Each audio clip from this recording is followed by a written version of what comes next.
nice unit. Hey, Annie, what are you doing, girlfriend? You got a Dodge in here? I ain't gonna lie, it's a little scary, but what's up? What are y'all doing this morning? Just hanging out, Annie, Teresa? Yep. Hey, this is Richard back at you guys. We got our 2007 Dodge in from a little town around Amarillo. Michael brought it to us, having multiple problems. They've been playing with it, trying to get it to work. ATS valve body, multiple solenoid changes, you know, all kinds of stuff, and still cannot get this vehicle to work properly. But it's got 299 something thousand miles on it, right, Teresa? It's like right there by saying 300,000. Close to it. But we've already done a computer check on it. It's so big and heavy, we just want to scan it, lift it up so we can kind of show you some stuff underneath that we've already found that they missed when they were messing with the truck to start with. But if you look here, we can see the codes here. We got some ECM, PCM power high, or input signal intermediate stored, SIMS cards, nothing. The transmission throttle valve mechanical performance and transmission throttle valve position sensor circuit low. Okay, now when he brought this in, when I got in the truck, I noticed that the throttle position motor was laying in the floorboard of the truck. I laid under there and looked and tried to find it, and physically there's not one there. He said when he leaves it off and unplugs it, the transmission will shift, but if he plugs it in, it will not shift. So check this out. So you remember 290 something thousand? This truck has got, you tell me if it's original, 299,000. It does not look like it's ever been out. It's a work truck. It is a work truck. I'm shocked the adapter ain't broke. We want to look at all the things on it though. Get this light, make sure it's not blinding you. Gotta do it this way, maybe help. Oh yeah, there you go. The leaks. Yeah. So this is one nasty truck here underneath, but you know, when you work them, you work them. But look what's hanging. There's the plug for the throttle motor. But if you come over here and look, come over here, Teresa, and you can kind of see what we're going through here. Okay, I'm going to try to lay this right there, see if it'll stand. Now, this is, they took the wiring all apart, the covers off and stuff to try to find a break in the wiring. Couldn't find nothing. Dropped the pan, put multiple solenoids on it, put an ATS valve body, did everything they could do to make this thing work, but they still couldn't get the governor pressure sensor stuff to work. Stuff like that didn't want to shift. But if you come over here and look, one of the biggest problems that we have with these is the connector that plugs into the solenoid pack and the governor pressure sensors. Can you see them wires all messed up, Teresa, here? Yeah. They're all shorting out in the connector. Now, when they put the valve body on, they had to unplug this, but they physically did not see it. I mean, these wires are just totally rotted. They're all shorted out against each other, stuff like that. The fluid's as black can be, even though he's, you know, serviced it multiple times or had the pan off multiple times, valve bodies, sensors and stuff like that. So it's in really bad shape in the pan. So we're going to go ahead and pull it out. We're going to go through the transfer case. It's got a 273D transfer case in, a great big old transfer case. So, but he brought us a chain to put in and stuff like that. So, but I wanted to show you guys physically what we put in all of our units. I mean, we put the best of the best. We find everything that we can find to put in these things because we do not want to come back, and that's something that we do not have, right, Teresa? Mm-hmm. Believe me, we do not, especially as many units that we build. But we want to start out here with our ATS deep pan. It's the best pan on the market. It gets fluid away from the filter. It kind of channels it where nothing sloshes around, stuff like that. It just maintains it in areas to where the filter never picks it up. Dodge trannies run dirty. They make a lot of trash, whether it's brand new, old, or whatever. They just make trash that they're dirty running tranny. But anyway, Teresa told me to quit saying that, I understand. But anyway, we have our beautiful Sonex billet one-piece input shaft. These are a must. Anytime we do a triple disc converter, anything like that, we always upgrade the input shaft. We have our beautiful BNI converter over here, triple disc converter, that we're going to be putting in here too, so that's a must too.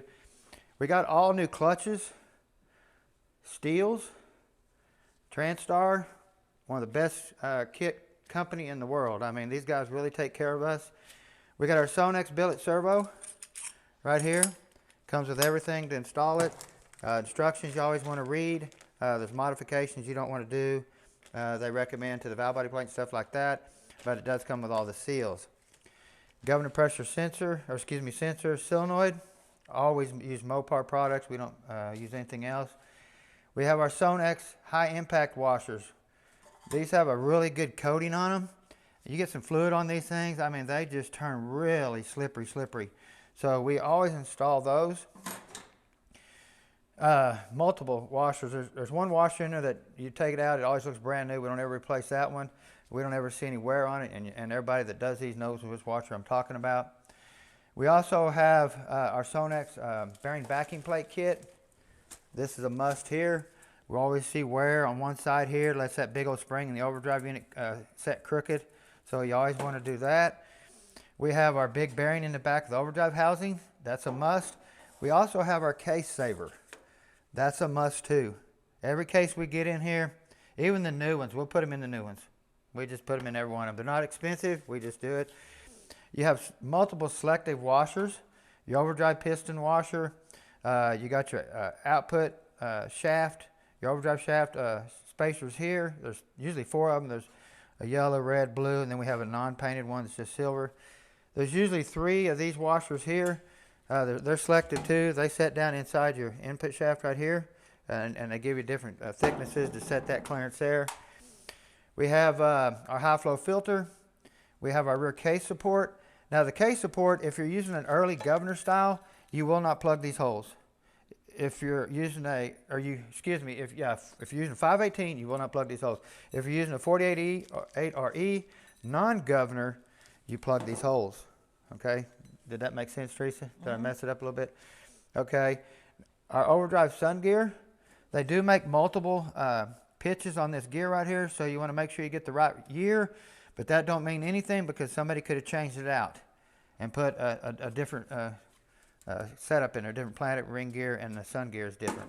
Then we have our forward sun gear. They make 2 of these depending on what year and how thick the shell is. The gap between these 2 snap ring grooves is thicker or thin depending on what year you got. We got our beautiful pump gears, bushing kit.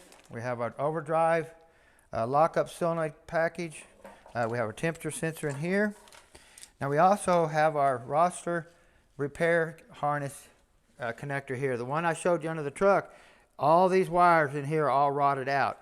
Well, that harness plugs into this right here. Get it turned right. It plugs into there, goes to the solenoids, goes to your governor pressure sensor and your governor pressure solenoid. So you can see if you had a short here, what you're going to be messing up, because it has to have these to tell the computer physically how fast you're going. So that's a must there. Flywheel. We got a beautiful Midwest Transmission Supply billet flywheel. We always put a billet flywheel anytime we go with a triple disc converter, billet input shaft, billet flywheel. We just cure all the issues we have there. Always replace the rear main seal on a Dodge. Always, huh, Teresa? Every one of them we do. Now, the transfer case, the 273D transfer case, the customer brought me a factory Dodge chain. We got our bushing here that we're supplying, and we're also supplying the shift works there. We got the seals coming, and we also have another bearing coming that isn't here yet. So, but let me get on to these 2 shift kits right here, guys. Transgo has some really nice shift kits. This is a very good shift kit here. It's not as aggressive as this one here, but this one here comes with a lot more parts that this one does not. Anytime we get these trannies in here with 200,000 plus miles, we have a lot of valve body wear. This kit here comes with a lot of new valves that you replace that takes up a lot of slack in the boards and stuff like that. They've a lot of correction valves. This one here does not come with it. Now this one here is good for the old timers, fifth wheel, pulling stuff like that.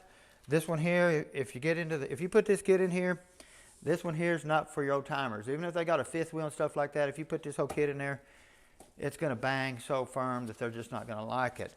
But we still buy this kit mainly, but we don't use the whole kit. We've learned that this kit is a very extreme high pressure kit, and when we give it to somebody elderly, they're just not going to like it, and we're elderly, so we don't like it. I have a question. Yes, ma'am. So, what's your definition of old timers? Because, remember, you are partially retired now. So, is there a range that we're looking for here? Or I think on that question, I'm pleading the fifth. you should. I'm pleading the fifth. Okay. But guys, we put everything that we can put in these units to make sure they don't come back. I mean, we go above and beyond. There is one thing I didn't talk about. I want to talk about on this Dodge here too. They have a anti-drain back valve built into the cooler line. Okay, this plugs into the cooler up front. This here keeps the fluid from draining back out of the radiator, the cooler, back into the pan and causing drain backs. When you leave it for a couple days, you go out and put it in gear and it doesn't want to move. Well, this valve is put in there for a reason. So we always replace that too.